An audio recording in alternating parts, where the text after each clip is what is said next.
If you have ever struggled with colored pencils, trust me, I've been there. So today, I'm going to share the lessons I learned the hard way so that you don't have to.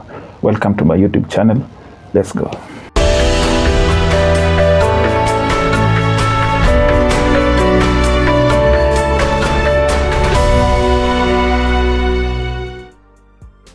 Lesson number 1, the materials that we're using.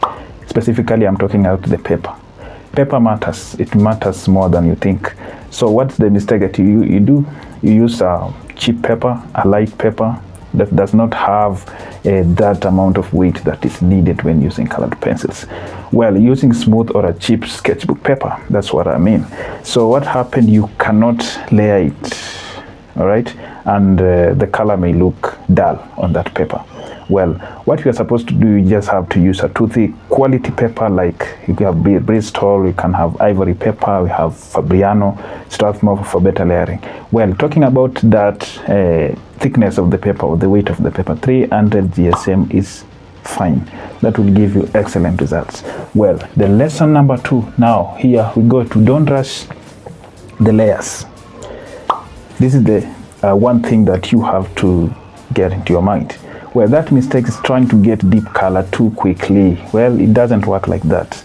You have to layer, and the result that you might get when you're trying to get too deep color too quickly, the result is over burnishing or tearing the paper, and that will really frustrate you. Well, the lesson of building up light layers gradually. Patience is power. Remember layering. Colors work with layers. The deeper color, it brings you the excellent results when you layer step by step.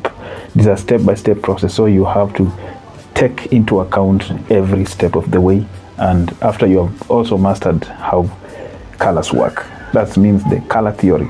Well, the lesson number 3 is the pressure control, which is everything. Well, if you have problem when pressuring control, you need to practice how to hold a pencil. I think I have shared that lesson somewhere, but okay, there are different ways of holding a pencil, and you have to train your hand to really hold, to control your pressure when drawing, especially when you're using these high quality papers or whatever paper that you use to practice. Well, relying too much on blenders, don't press hard too soon. That's the pressure control. Just use, and I think they humble your hands, like use the little pressure. What kind of English can I use? Well, okay, that's it. Just control how you use your hands. Apply little pressure at a time. Well, what goes wrong actually when you are applying pressure is flatten the tooth of the paper so that you couldn't add more layers. So when you add a lot of pressure, you are actually flattening the paper, so you cannot add layers because there is a bit of another layer that cannot really suppress that layer that you have put so much pressure on. Well, a tip to this pressure control is just start light, increase the pressure only when you are nearly done. All right, so that's about the pressure control. The lesson number 4 is use a colorless blender or not. So that's the question: can you use a colorless blender or not? The answer is yes or no. It depends actually. So relying too much on blenders, don't really rely too much on, because colored pencils also work with different ways of blending. You can use a colorless blender, you can use a solvent or another, or just the pencils themselves to blend it, or using how to manage the pressures. What happens when you use a colorless blender? You can get muddy results or a wax bloom. As I said, it depends. The lesson after this is sometimes it's better to blend with pencils themselves, not use a solvents like baby oil or rubbing alcohol. So you have to master all methods of blending techniques when using colored pencils. Well, lesson number 5 is, using cheap colored pencils can really sabotage you. You don't have to do that, right? Well, I don't say the cheapest, no.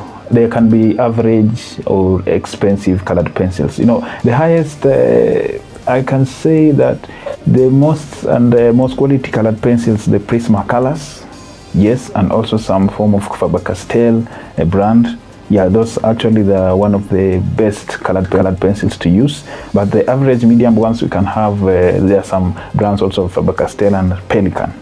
Yeah, this one I'm showing right here. So those are some of the recommended colored pencils that you can use. So the mistake of using low quality colored pencils to sabotaging is the low quality pencils you cannot use for a serious work, maybe for just sketching or something like just passing around and not a professional work, maybe a practice or so. Where the problem is you have poor pigmentation, wax residue, then you have hard course, so it really messes up with your work or the results that you want to get. Well, the lesson after this, invest in brands like Prisma Colors, Polychromos, the WH pencils, the Pelikan colored pencils, and also the Faber-Castell. Those are just some of the brands that you can work with very well to get best results. The lesson number 6 is ignoring the value studies. This really matters. Jumping straight into color without planning values. You have to plan how the light and shadow are going to balance out. So you have a realistic portrait or whatever you are drawing.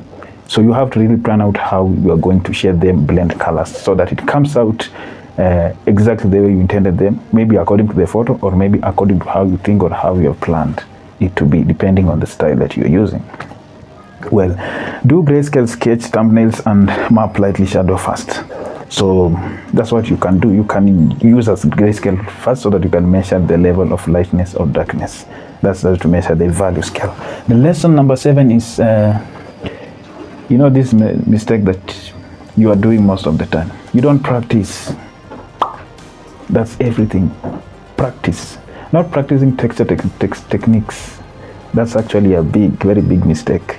And I say this from time to time. Commitment and consistency will get you somewhere. Will always bring you positive results.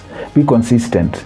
Practice. Have that discipline of drawing from time to time so that you practice your hands, brain. It will all be in you as a habit. You see? Yeah. So that mistake of maybe you want to create a realistic drawing, then you end up having a lifeless drawing, a flat drawing. That will really frustrate you, right? So what can you do about it?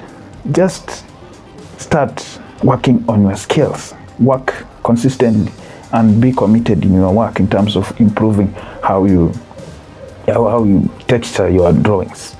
Well, if I can give you a tip about this, study about hatching, cross-hatching, stippling, burnishing, and so much more. Those techniques that are used in the shading techniques generally, yes. So practice textures like hair, you have fabric, you have skin tone, you have wood, and so much more. Well, up to that point, I feel that those are the 7 lessons that I learned the hard way, and you need to adapt them as soon as possible so that you don't mess up. So there are no shortcuts. You have to practice really hard, learn more, invest in your materials, and do it well. And by the way, this is the drawing that I have been drawing when I'm presenting to you this. So what do you think about it? You can be the most beautiful girl I've ever drawn? No, you are the most beautiful. So check it out, and I need to, you can leave a comment to see what you think about it, and all will be well. I wish you all the best in your journey, and remember to like, subscribe, and share this video so that other artists can also get advantage of it and learn more about this art. Otherwise, see you next time. Cheers.